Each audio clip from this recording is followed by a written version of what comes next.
Welcome to the Barker Podcast Collection.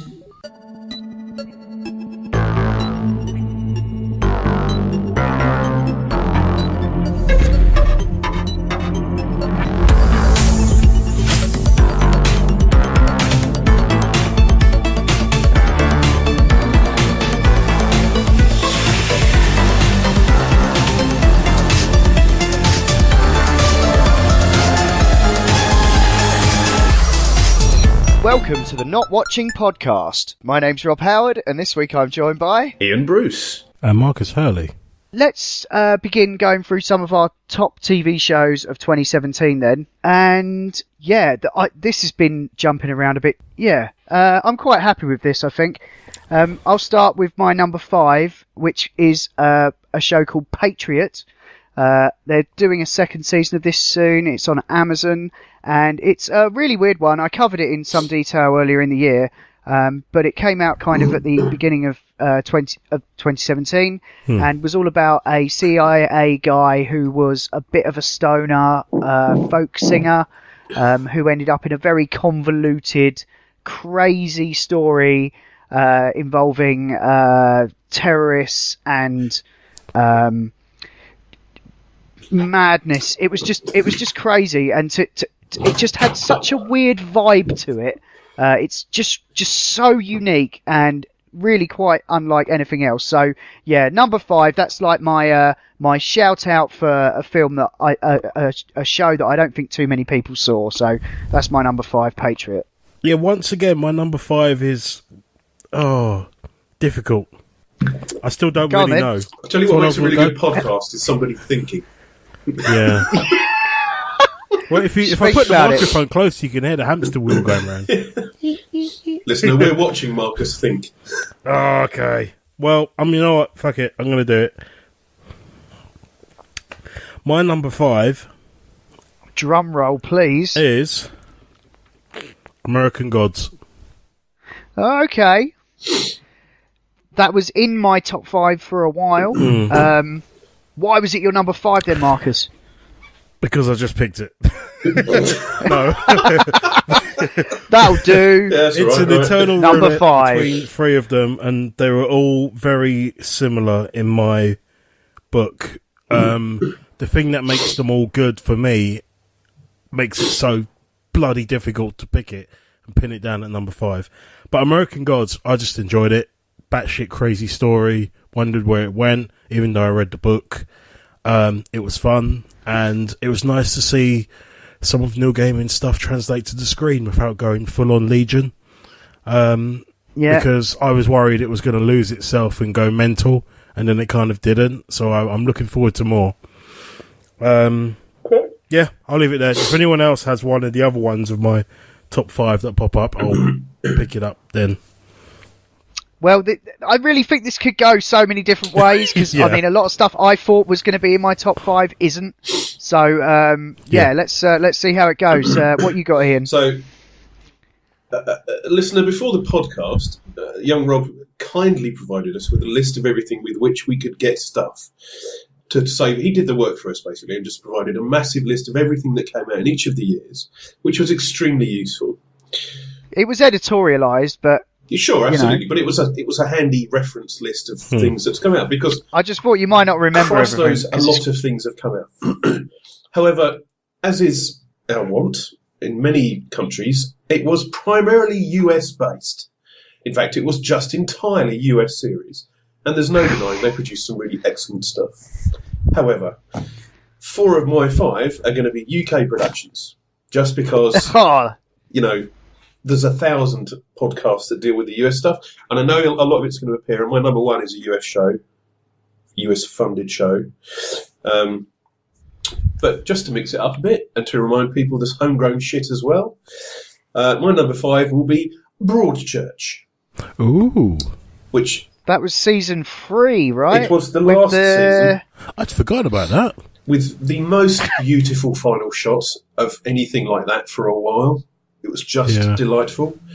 It certainly wasn't as good as its previous 2, and that's not to say the rest of my list is shit, but I like those characters. I like how they tie things up. I like the supporting characters. And I thought it was a good kind of final reel, if you like, of that particular set of stories. So, yeah.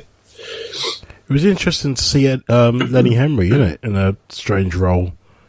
As the kind not of... Not really going for the whole comedy role. It's the last time I saw him do something like that was Chef, I think, possibly. Yeah. But yeah, that was quite interesting. As a brief aside, if I may, there is a series called Hard Sun on BBC at the moment. Anybody watching that? No. Nope. I've heard good things though. I'm kind of halfway through it, I think. But that has Aisling Bea. Do you know Aisling Bea from Mock the Week and stuff? The Irish comedian. Oh yeah. She's playing a serious role, and it is just. She has done before. She's done little bits before, but she's got like a supporting role in this, and it's just weird as fuck. Just that kind of the Lenny Henry thing reminded me of that. Why the hell can't they do that? Stephen Merchant was in Logan. Yeah, in kind of a comedy role, but he wasn't. No, it was just a swan. He wasn't doing that. Okay, I'll do my number 4 then, which is Star Trek Discovery. Same here. And all right, cool, synergy, love it. Basically, this I was really skeptical about this, or I was worried because of all the trouble they'd had with, like, behind the scenes with showrunners and stuff. But I really, really enjoyed it. I thought so far, I'm still watching it now. It's kind of gone a bit strange since the break. You know, alternate dimensions and things. But I think she's a really interesting leading role. I think Jason Isaacs is awesome as the Captain Lorca. They've got a really interesting bunch of characters there. Is it Saru? Yeah, Saru. Saru. Doug Jones playing another guy covered in prosthetics, but I really like his character. He's kind of interesting, dangerous, but also the way he. He's very sensitive to danger. It's really strange. I realised his character reminded me of the Data character in the Next Gen. There's a certain parallel there. I mean, I was watching the other day and I realised that. Sorry, yeah. But no, go ahead, man. It's your number 4 as well. So, but yeah, I think I've pretty much said all I need to say. I love the effects. Like, I think all that's really good. I guess it does lend itself a little bit to the new sort of Abrams lens flare stuff, but it looks pretty solid. I like the way the Klingons are depicted.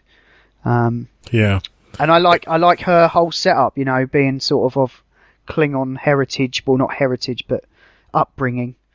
Not Klingon, Vulcan. Sorry. But yeah, I think it's a refreshing new take that isn't afraid to throw in the odd curse word or subtle reference to things going on today, like Elon Musk and stuff. I think. I agree. I think it's going in a nice direction. Like I said, I've been a long trekker for ages, to be honest, like since childhood. Yeah. But I'm loving it. As was revealed when we came to review that movie. Well, I'm loving it. That's the thing. Well, back then, I mean, I said I understood that there were some reasons why some people that can't engage a functional, rational brain would have an issue with.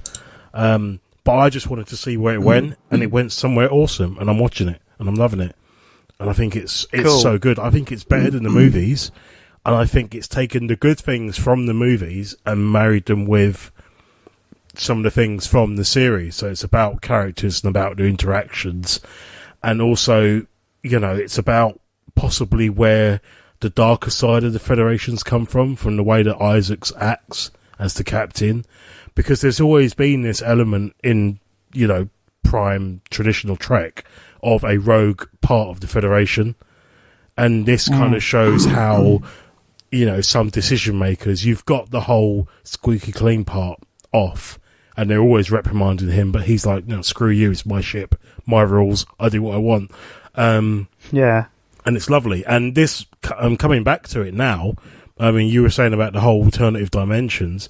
That is a massive nod back to an episode they did with the original series where they had the Great Terran Empire, and they basically crossed the. So this has come back. This is literally they've done. I didn't realise. Yeah, but the funny thing was in the 60s one, the way they had to show it was everyone had an evil goatee. So you had Spock with like an evil goatee. Everyone had like an evil goatee, and even the opening. Look how evil I am. And even the opening sequence was different. It was like the planet Earth with a knife through it. So it kind of harks back to that. So seeing that, it was like, yeah, it's awesome. I didn't realise it was total fan service. No. This is what I mean. The fact that they've written it that well, and you're just thinking, whoa, it's going a bit curveball, but it's awesome. And they still managed and they still managed to do that whole harking back to it. I just think the writers know exactly what they're doing. I'm looking forward to more. Yeah, I don't think there's a single uninteresting character out of the main lot. No. Like, they've all got lots going on, which makes it really compelling every week because there's a whole lot going on in that show. Anyway, Ian, let's stop boring you to death.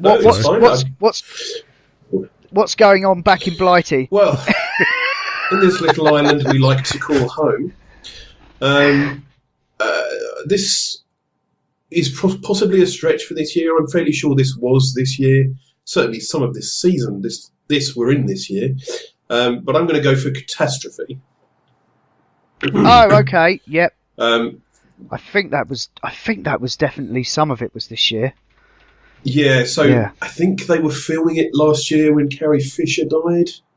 And then it was kind of released in January. Yeah, it was right at the beginning of the year, I think, if I remember rightly. I didn't watch it until I think the summer after a big work job, and I had some time free. And I watched, I think that was the third season, I think. Something like that, yeah. However many there have been, I watched all of them in a weekend. Because it's bittersweet and the kind of thing that I laugh so much, snot comes out of my nose and I can't breathe. And the next moment I'm kind of, Jesus, this is kind of real life, actually. Things happen like this in a horrible, horrible, oh, no, you poor people kind of way. It was wonderful. I really enjoyed it. It's really well written. She's great. He's great. Yeah. Carrie Fisher shows up as his mum. And I think that was the last thing she ever did. Because that was after Star Wars. But yeah, no, great show. I think I mainlined the first. I think the third season was on when I started watching it, and I sat through it with the Channel 4 adverts, which gets so nauseating when you're doing when you're binging it. It's like I've seen the same car advert about 20 times. Yes, and those crazy guys standing in the sun with the comedy. With their beers and stuff. Oh, fuck off. Was that the Foster's advert that had the personalised thing which knew what your name was? It might have been. Yeah, there was a Foster's ad this year, I think, which said, "Here's a beer for you, Rob," and someone actually said my name, and it was like, what? That's some fucking Minority Report shit going on there. Considering you don't drink Foster's as well, double the insult. I know. It was scary and offensive. All right then, cool. Yeah, Catastrophe. That's a great shout. Number 3 for me is The Crown, which I pretty much binged over my extended Christmas holiday not too long ago. But the reason it's so high up for me is just the fact that, far aside from it being about the Queen, I'm no royalist by any stretch. I think they're all supremely well cast though, and the writing's sharp, and they're all brilliant in it. For the last time actually, because they're changing all the cast next year. In fact, from Broadchurch, Olivia Colman will be replacing the actress Claire Foy, who plays the Queen now, which I called ages ago and said would be a really good idea. I didn't catch that. What's her face? Who's married to Tim Burton? Helena Bonham Carter. Helen, yeah. Yeah, she's going to be playing Margaret. So that's the rumour anyway. But they'll be leaking this throughout the whole year probably until they have to start actually filming it. Yeah. But anyway, the thing that I loved about The Crown is that it tells some really obscure tales of history in the 20th century. Yeah, the 20th century. So you get like a real cool history of England throughout. Stuff that I just didn't know because I'm ignorant. And also just the fact that each episode is about something and stands alone. I think we were watching it around my dad's one time. My sister was there and she was like, "Oh, I don't want to watch this." I'm like, "I'm not going to know what happened before." And I'm like, "Well, it's kind of, it doesn't really matter because it's all stuff that did happen." So, and some shows don't even really focus on the royal family, but they obviously get involved because they can't help but be involved in some of the sort of weightier movements of the last sort of few decades. And yeah, I just think it's an absolutely lavish show. Like there's no expense spared. It's one of the few shows that can hold my complete attention and just kill an hour in no time at all. Okay. So that's why it's so high up for me. Cool. Marcus, it's your turn, I believe. Number 3. My number 3 is a little known show called Dirk Gently's Holistic Detective Agency. Oh, I'm watching Season it right 2. now. I literally just watched an episode of this. Go on. I only didn't. It's not even inclusion for me because, as far as I'm concerned, I didn't start watching it until this year. So, like, I'm a little bit behind. Yeah, possibly, but it. Oh my god, it was fun. We just wiped it out. We just absolutely mullered it. We sat down and we have this habit of consuming shows like kids consume sugar. We just But they shouldn't. No, exactly. It's like, you put a tub of jelly beans in front of a child who loves jelly beans, and that's us with a show that somehow hits the right beats. We just won't stop watching it. We'll easily do 3-4 episodes around dinner. I'll tell you what though, it's one of the few shows where I can watch 2 of them on my way home. Yeah. And normally I don't even do that because there's other shit I might do on my phone on the way home. But with that, I can so easily get through it. And it's have you seen this? Ian? I haven't. We have to explain to you what this is if we fucking can. weird.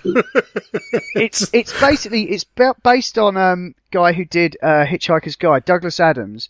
He had this other series of books, and the idea is this character Dirk Gently. He's like this holistic detective where basically he doesn't investigate stuff. Stuff basically just happens, and he's just there.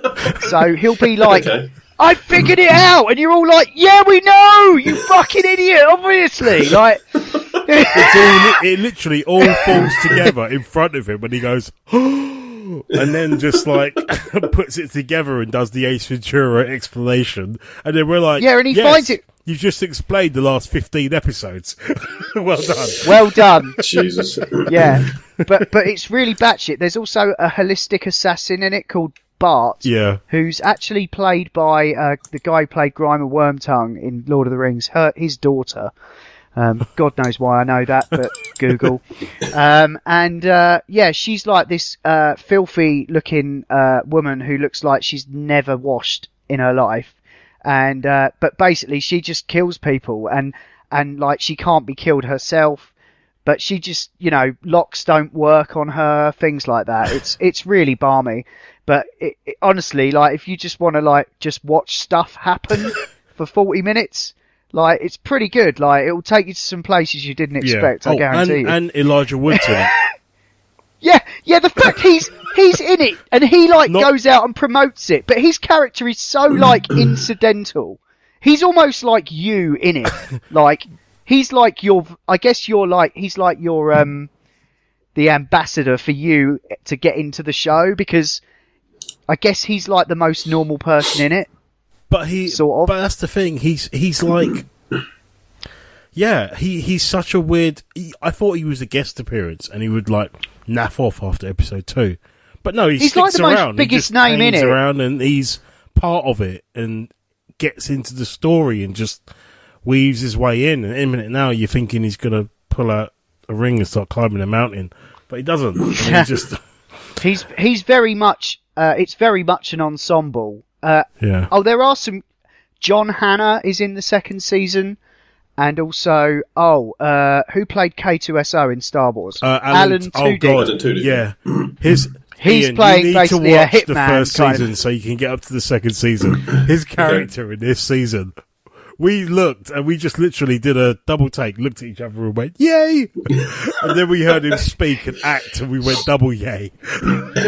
He is awesome. He was just going to this hospital and he basically gets told, yeah, we don't really care what you do with anyone else apart from the target, and he's like, yeah, and just straps on a massive machine gun and wades in. It's unreal. It is well worth a watch, Ian. It's on Netflix. Yes, just catch a couple of episodes. It will pull you in, hopefully. If not, give it time. But it feels very Douglas Adams. This is what's strange about it. It does feel, even though it's Americanized,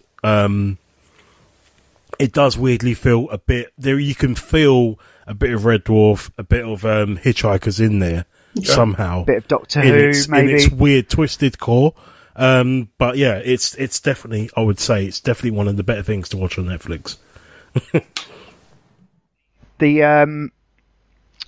What was I going to say about it? They're coming for you, Ian. Sounded like a car had crashed outside. For you. Oh dear. Yeah, that's. There was something else I was going to say about that show, but I've forgotten. Wine, hurrah! What's your number 3 then, Ian? My number 3, keeping it reasonably close to home, at least this side of the planet, anyway. Don't say Happy Valley. No, there wasn't a new season of that this year. If there was, it would have been in this list. What a beautiful show that is. Is The Trip to Spain. Oh, brilliant! Which I'm fairly sure was this year. It was also on Sky instead of wherever it was before. Yeah. They get it in movie form in the States, I think. Yeah. But we get the extended 3 hour over 6 episodes version. But yeah, no, I love them. It is another thing that can make me blow so much snot out my nose I start drowning in laughter. Yeah, the locations are beautiful as well. So it's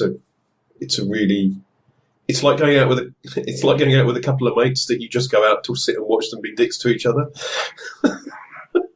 Yeah. But still have like that kind of matey love about them as well, which is quite nice. Yeah. Yeah, I've been getting a bit of that off the comedians in cars getting coffee. Yeah. Because I know that's like it's always Seinfeld. Can you believe he's 61? That's mental. Who is? It's Jerry Seinfeld. 61. He's 61. The fuck out of town! What are you talking about? They mention it in one of the episodes. They're like, "How old are you?" And he's like, "I'm 61." And it's like, how do you look he's like 63, that? Then? He's 63. Oh well, yeah. So he's like, well, I've never done a day's work in my life. Is his answer? Yeah, that's fair enough. Yeah. Anyway, no, the trip's awesome. Yeah, I watched all of that, lapped that up. Love it. It's just great. Because the way they sort of because even though they're like playing themselves, they sort of have this little through line of like previous encounters, and like he's got his son is like fictitious, I think, as well, and so they carry all of those little things on whilst also doing their very best. Like Roger Moore. They're like the British version of. Oh, God's sake! Who's the guy that Matt LeBlanc in Episodes? There was another season of Episodes that came out this year in the States. It hasn't been released over here yet. Oh, really? But that will probably the final one, season 5. That will probably be on my list for this year. Cool. Yeah, but it's just stupid fun. Yeah. Okay, I'll do my number 2 then, and this is where we start getting into treacherous territory. Oh, there's dragons. I'm sure perhaps a little bit of crossover because my number 2 is Game of Thrones. Ooh. And the only reason this isn't number 1 is because something even better is number 1. which Okay. you've probably got an idea of what it is based on me banging on. But anyway, number 2 is Game of Thrones. I think, obviously, it was immensely gratifying in many ways, problematic in some others. I didn't mind it too much. I understand the constraints it's now under to kind of finish what was started as a very comprehensive set of books that have yet to be finished and probably never will be finished. And this is how it's going to be. Everyone's going to remember at the end of it, you know. And so they've kind of got to use the strengths of the medium to tell the best finale they can. And it paid off in all kinds of cool ways. I especially, as convoluted as it was, the whole march beyond the wall and stuff was just fantastic, having all those characters finally in one place. And, yeah, tragic in some ways with the dragons, but just uber in others. And yeah, it's going to be a long 2018 waiting for it to return. I can't believe that end scene. Yeah, where just when you thought it was all over, and then you see the shot of the wall, and then you've got I can't remember his name. He who loves Brienne of Tarth. Oh yeah, and you're like, oh no, and you just think something horrible is going to happen because it left you with such an relatively upbeat feeling. Yeah, and then you're like, oh god, and then you just see him looking, and you see the armies, and you kind of think, hang on, they've reached the wall. But that means, oh shit. And then you had a noise, and then he just basically, yeah, I see your wall, I roll a 6, and your wall is. I roll a 100. God, it was so Dungeons and Dragons. It was and ridiculous. Yes, listeners, I am a Dungeons and Dragons geek. I still play it today. Just that whole thing was just, it was just. I'm actually going to have to watch that season again this year because I can't wait till 2019. It's going to be ridiculous. Where is it on your list, Marcus? It's actually my number 1. Okay. Simply because every episode had me almost falling off the sofa. It was just, it was crazy. It was insane. It was like watching a movie every week, as part of a series. It was just, the feeling we had years ago when we were saying, I can't believe we're watching something like this on television. It took that and it basically went, oh, you're impressed with that, are you? I'm going to just like take this football and boot it out of the fucking park. Story had to suffer, of course, because in order to have the same impact, these episodes would have had to be about 2 hours long. Yeah. Maybe when it's remade in 20 years' time, that's what we'll get. I don't think it can be remade. 2 hour. I think the only way that Game of Thrones could be remade is if they actually buy a small set of islands and reenact it in real life. Yeah. Well, they there's going to be all manner of spin-offs and stuff. Yeah. Before that, so. But yeah, it's my number 1 at the moment. Cool. Okay then. I have that's the equivalent this week as my Jedi was last week or next week, depending on which way they go out. You can edit that around as you wish. So Thrones is not on my list, but obviously best TV ever. But for the sake of discussion and to annoy Rob when he's trying to figure out the top 5 of the year, I have excluded it for comedy value and to put other stuff in. So. Yeah, cool. Oh, in that case, The Last Jedi is our movie of the year then. But it's not in my list. It's an exclusion. Okay. All right. So yeah. It's got okay. its own category. I'll just shut up. It's like saying. I'll shut up. It's like saying who likes chocolate. Everybody's going to go me. That is what's the problem this year. Yeah, Jedi and Game of Thrones. It's not fair. Yeah. You know, and that's really why I've done it. But I have included mine to emphasise how good my number 1 is. Okay. Fair enough. Yeah, it's good as a reference point. Yeah. So that's why I had to include it, because it wasn't as good. There was something better than that. Okay. So Game of Thrones was your number 2. That was my logic. Yes. Okay. So let's fill in the rest of this then. So is, you've just done your number 1. Let's do your number 2 then, Ian, and then we'll go back to Marcus. So my line of 2 is probably going to be a bit weird, but I have blethered about it before. It is. It is this year's season of Line of Duty. Okay, this is one I've been trying to get to. They had the first two on Netflix, so I've heard it's quite. It good. is. Go on, then. Again, it's got Neil Morrissey in it as a. I'm going to say a bumbling detective, but that does him no favours. He's really very good at it in it as a serious actor. This year's season had Tandy Newton as, which for me is a little bizarre, but she does an amazing job. It's no crazier than Gillian Anderson, I suppose, in The Fall and stuff. But it's another one of those where I like the core team. So it's a bit like Castle in that, they're doing just crazy shit. But I like, I can't even remember their characters now. Beckett and Castle and the other two detectives from the precinct that they're doing stuff. Oh, Ryan and Esposito. Thanks very much. Sorry to those people. Or Espo. Yes, that's what I was trying to think of. But I like the characters. I like the way it's quite. It can be quite convoluted, but not in a ridiculous. But you don't get to the end and go, "Well, that would never fucking happen." But there's the occasional leap. But I really like the actors, and it's well shot. And last season 3 was fucking the ending of that. Jesus Christ! But I really enjoyed this one as well. I thought it was really good. And it's really my number 2 because Game of Thrones is not on the list for me, and I like that the UK and the BBC are still producing this kind of thing to what I consider to be this kind of standard. So, I mean, they've always produced good cop stuff in the UK. Some episodes of The Bill were all right, but there's been other really great cop stuff in the UK as well. And this is kind of the best of what it is at the moment. Yeah, and it's certainly up. Would you say? Sorry, it's certainly up there for me for some of the European stuff, like Spiral and the Danish and Scandinavian stuff, The Bridge. Yeah. It's certainly on a par with that, which is great. Yeah. Is it like the British Shield sort of thing? Is it? Or I know that's more about corruption and stuff, but no.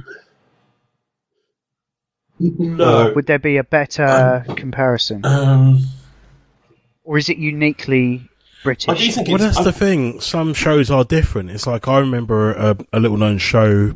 I think it was in the 90s called Thief Takers, and that was like a sort of police sort of show.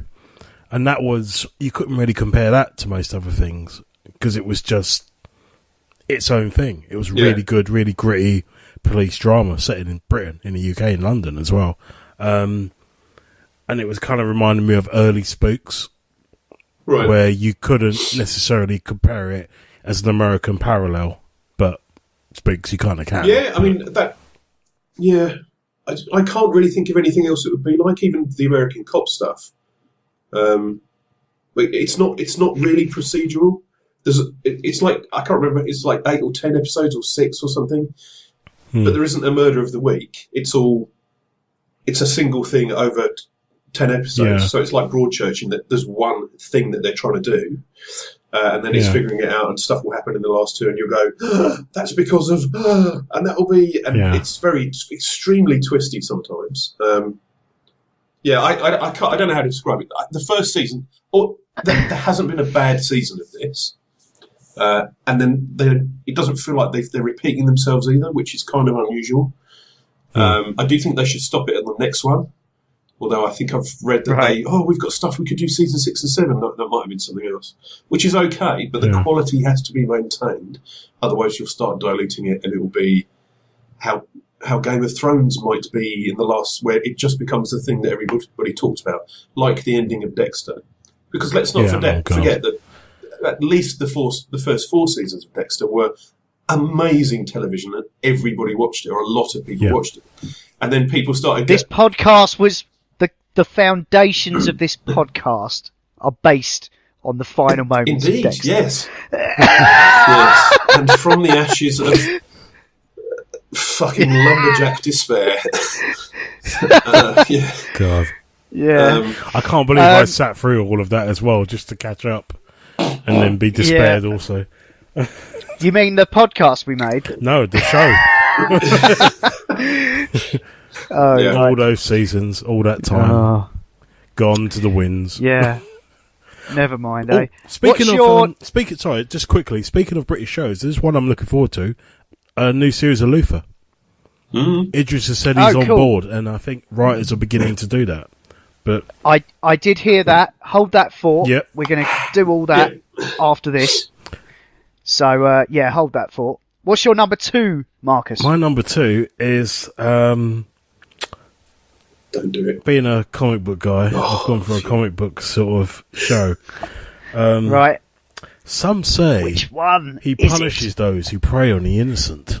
Oh. And if you meet him in a dark alley, the flash of a skull is the last thing you'll see. He's known as the Stick. No, he's the Punisher. Nicely done. That show, to be honest, it wasn't what I was expecting. A lot of it was. It hit the beats really early on. I wanted the Punisher to be fully realised, like an uber violent. Whenever he has to do a job, nothing gets in his way, because that's who the Punisher is. Once he's focused and someone has done some wrong, he becomes the Terminator. And that is pretty much the end of whatever his objective is until the next mission. He's almost like a terrifying mercenary soldier, but no one has hired him. I found this show to be pretty damn close. It's the closest thing I've ever seen to the comics. I thought, I can't remember his name, but he's Shane from The Walking Dead. I thought his role as Walter Frank Castle, Goggins or something. Yeah. I thought No, it's not. casting him as Frank Castle in season 2 of Daredevil did wonders for that season, because the moment they wound down, John Bernthal. yeah, that's it. Yeah, John Byrne. The moment they wound down his story and the Elektra arc took over, I think was the detriment of Daredevil season 2. In this show, he's angry, he's violent, he's also human.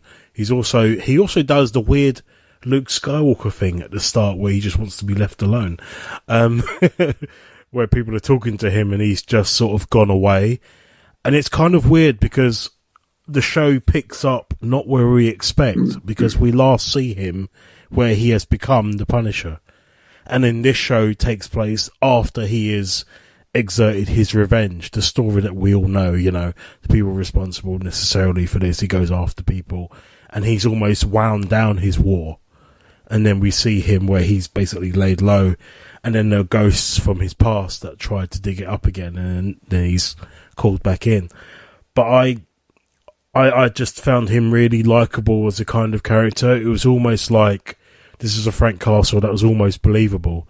You could see he did military service. The story was wrapped around that, and that was the core behind it.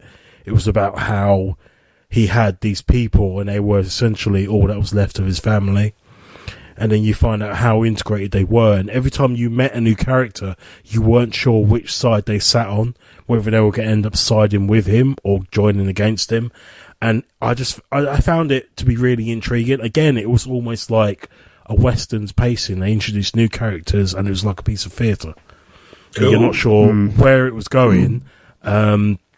Some of it was, God, it was awful to watch, like brutal, awful.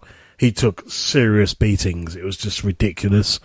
He dished it out as well. Yeah, but that's the name of the game. You can't be called the Punisher and hit someone with a feather duster. Tickler. It's the French tickler. Oh man, some of it was really, really. Some of it was really, really nasty. Without spoiling it, and to be honest, you should have watched it by now. I loved how the ending set up one of the main villains in the Punisher world. That's what I'm specifically referring to with the nastiness. Without actually going all out and telling you, which I thought was great, as opposed to other shows that Marvel have put on. Shall we say, a fist made from iron and some people that don't attack or defend. I can't. That is my lowest ranking show of the year. I can't be bothered to actually say their names properly. That's how That's all right. disappointed I am. Yeah. But anyway, Closely followed by Legion. Punisher is my number Ponderous 2 waste of because time. I own, I've read a few of the comic books. I wouldn't say I'm a massive fan and read all of the books, but I am personally more of a fan of the character. I quite like an anti-hero, and essentially Punisher is probably how Batman is to you, Rob. It's that feeling. I thought Punisher was good. To be honest, I forgot to rank it, but I certainly enjoyed it more than Iron Fist and the Defenders, and I still thought it was a little ponderous in the middle. Didn't maybe need to be as long. Yeah, but the it payoff possibly in the was last 3 few episodes episodes too long. But yeah, the payoff in the last sort of 4 or 5 episodes was definitely worth hanging around for. So yeah, I thought it was pretty solid. Yeah, not quite up there with Daredevil season 1 though, or Jessica Jones season 1. No, but Jessica Jones still holds the top for me in terms of those Netflix shows. But yeah. All right. Okay, I'm just going to get to my number 1 then, and my number 1 is Halt Catch Fire. Ooh. Jesus! Never heard of it. it. It appears you've all missed the best show of last year. You've Fair never enough, mentioned that fair before. enough. Okay. All right. Well, I'm just going to say Halt Catch Fire. This show ended this year to no great fanfare. After 4 seasons on AMC in the States, it's all on Amazon at the moment. But it basically follows some sort of outsiders of the tech industry through like the 80s and early 90s. Kind of has a 15-year arc, and it stars Mackenzie Davis, who you might remember from a certain episode of Black Mirror that happened to be like my favourite thing of last year. And Lee Pace is there, and Scoot McNairy, and so it's like there's a guy who's like a bit of a Steve Jobs guy. There's a guy who's a bit of a computer builder. There's this expert programmer who Mackenzie Davis plays. But the thing is, over the course of that time, you sort of, I mean, for me, I grew up in the 80s, and I remember a lot of that technology hitting, like the Commodore 64 and the first Doom game, Mario, all that stuff. It all gets referenced because the show does pivot almost in the way that a startup would into the realm of online communities, online gaming, video games, the beginning of the internet, which started off as a curated platform and was eventually usurped by algorithms. And just that whole spirit I loved, because it's something that I've carried with me subconsciously through my whole life, and they tap into a lot of the 90s culture as well, which I'm probably a little more cognizant of. But just the characters, the relationships, the fact that they could say stuff without saying anything, and it's truly heartbreaking when it gets to the last few episodes for reasons that I won't spoil. But it just made me totally made me rethink like what was fucking important in life, to be honest. And I think it's a tremendous feat. Also, most badass credit sequence of a show ever. So yeah, I would say if I have to champion this show, it's my number 1, and it's the show that not a lot of people saw, and I certainly discounted it. I mean, I think I remember meaning to watch it years ago, like when it was on, and I was just like, I've got too much to watch. Yeah. But yeah, I guess finally my plate was clean enough for me to give it a go, and I just fucking fell in love with it. It was I think I did the whole thing in like 2 weeks because I just couldn't stop. Yeah, so that's my number 1. Excellent choice, mate. Ian, what's yours? What was the best show then? Well, it was obviously Black Mirror. Okay. Interesting. Now, there is an argument that says, oh, it's just like Game of Thrones, it's always going to be good. But it takes a risk every time it's on. There is no guarantee that Black Mirror is going to be good every time you watch it. And while No. I think there might be some, it's all a bit samey this time, and that's okay. I found I could find no issues with any of the episodes this time, and the number 4 had the same effect to me as San Junipero the year before. And it was definitely that. I mean, I almost thought, sorry to interrupt, but the way that this season was structured was almost like a mirror to the last one. It was like a B-sides, I thought, and that's why. Sorry, I'm inflecting my opinion. I'll let you carry on. And that's why what you broke up there. I thought this was B-sides to the A-sides of last season. Okay. And that's okay. Yeah. I thought they were all exceptional except for the first one, which I thought was a bit convoluted, but the others were little on the nose. Yeah. But really well done, for what it was doing. The Jodie Foster one was great. Yes, the last one probably was my favourite, a little bit cyclic, but... like 3 was really harrowing, like in the same way the other one was. 3 was probably my favourite because it was so fucking dark. Christ. Yeah. And it's always a good reason to... I can't say that. It's a spoiler. I thought it was great. I found it hilarious that just like a week or so after seeing Black Mirror, you have CES in Vegas. Yeah. And some of the gadgets they were showing, in particular Sony, have this robot dog, which I believe is an update of something they have had before, that's only in Japan. But it's like, did they not see Metalhead, the episode Metalhead, which was like kind of about... Have you seen all these, Marcus? I haven't. But oh, right, okay. We won't go into specifics then. That's all right. It's all right. I can imagine. The thing is, it is a box of chocolates. You never know what you're going to get next, which makes it incredibly compelling to binge. But I also appreciated that even though Charlie Brooker has gone on at length to say that they aren't connected in any way, the finale of this season suggests otherwise. I really like that. I thought that was lovely. Yeah. It was a bit fan service, but I kind of like that they have the opportunity to do a bit of fan service. And the other thing, I know you guys have spoken about kind of what's the short form series stuff. Anthologies? No, there's 12 episodes, or there's 16, or there's 8, and you kind of need to watch all of them in row. You need to watch all of them to go, I like that. But what I like about Black Mirror is you could, if you were not slightly obsessive when you start watching it, just watch one of them. You could watch one a week.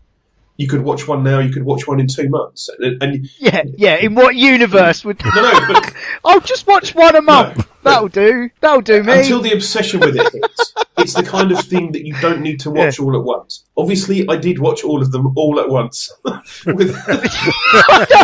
did it in 2 days. At 4 o'clock in the afternoon, I think, and I'm still going at midnight or something. What you've basically said is life is like a box of chocolates.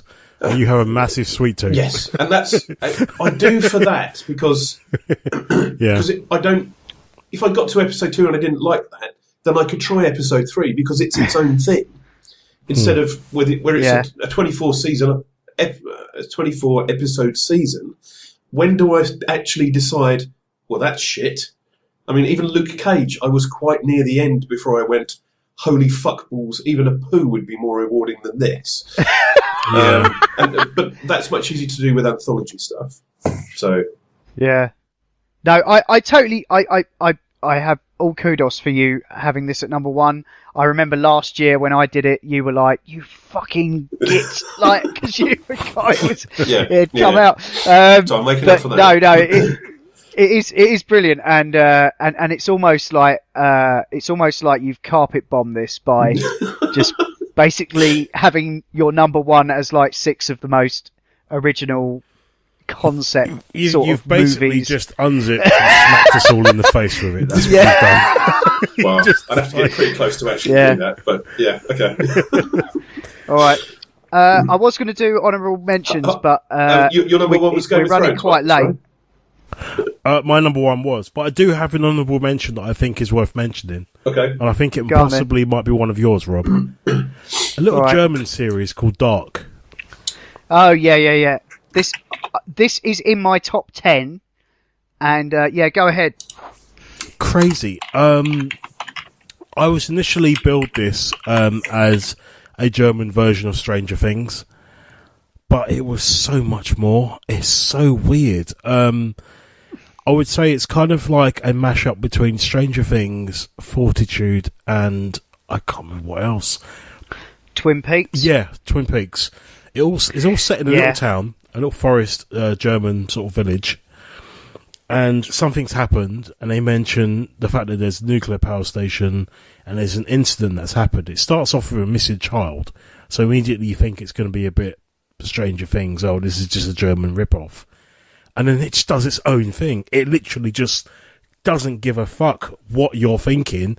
It just goes off, and then you're just there being pulled along by the story, and then it just everything, and then you start to piece bits of it together and figure it out, and then it almost rewards you. Oh, it's hard. It's hard, some of it. Yeah. Because this takes place over 3 generations. And so they literally have to show you pictures of the 3 actors playing the 3 things, like, just to keep you on board with it. But that's the thing. At that point, that was literally just an episode after we'd figured it out. So it's almost like the show has gone, well done. This is what you should have figured out by now. Yeah, because it all goes crazier from here on. And then I would say, to sell it to you, Ian, I would say that it's kind of... I've watched it. It's on my list to catch up at some time. Yeah, it's like time travel-y in that kind of that way that weird film was. I'm forgetting the name that you really like. By the it's like an indie movie. Primers? That's it.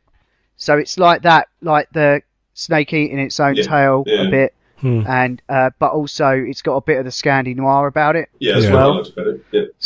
Yeah, it's very cool. I certainly was surprised, and I'm really glad that I didn't find out too much. Yeah. Before I started watching it, so I cool. that was my moment of having to keep quiet. All I could do was pester you, Rob, into watching it. I was like, you need to see it. I can't tell you anything about it. You just need to keep watching it. And then you just started messaging me, and I was like, yep, totally. Yeah, I've only got a couple of honourable mentions. Ozark, that was for obvious reasons. Beautiful. Godless, which was a limited western that was done by the writer of Logan. So that's good. Brilliant ensemble cast. And obviously, just because it took up a huge part of my life this year, Twin Peaks: The Return, which was completely bonkers, and I don't even know if it was any good or not, but it was kind of like, just turning up and not really knowing what the hell you were going to get each week. But yeah, I also watched the entire original run of Twin Peaks in the run-up to that because I had some time off over the summer. And that was an experience. So I'm fully caught up with that. They're banging on about doing more, but I can't honestly see it happening anytime soon. And I don't even know if I want any more. My God, David Lynch, please fuck off. What are yours, Marcus? Well, no, I think that was why Dark. Stranger Things 2, not quite as good as, didn't quite have the same feeling as the original series, but still enjoyable. I had honourable possible mentions, or maybe just continuing. Preacher didn't really go anywhere, but kind of enjoyed some of the episodes. Wish they'd gone further with others. I wish they'd stopped. I wish they hadn't stopped at another location and then nested. I wish they'd carried on. Hairstyle was brilliantly well cast and the highlight of the season, in my opinion. And it's all set in New Orleans, which is a place I am very much intending to visit very soon. So I liked it for that. Also, Glow. That was a weird surprise. I quite enjoyed that. And I'm not sure if it was last year, but I think I started watching it last year. The Expanse, which reminded me of Space Above and Beyond in a weird sort of way. Space Above and Beyond mixed with Babylon 5. I think there was a season. So I'm on season 2 of that now. Yeah, there was 2. I've watched 2. I watched that one. I think that might be a 2016 one, so it's probably excluded. Well, when it originally came out. This has been the Not Watching Podcast in partnership with notlistening.co.uk, where you can also hear myself, Marcus and Ian talk about video games and virtual reality on the Not Playing Podcast, and Adam, Ash and Will talk about all manner of funny things on the Not Listening Podcast. You can email us at notwatchingpodcast@gmail.com, or you can tweet at or follow us on Twitter at notwatchingpod. You can find the show notes for this show at notlistening.co.uk, and if you're listening to us on iTunes, then please do give us a review. Anyway, that's all for now. Thanks for listening. See ya!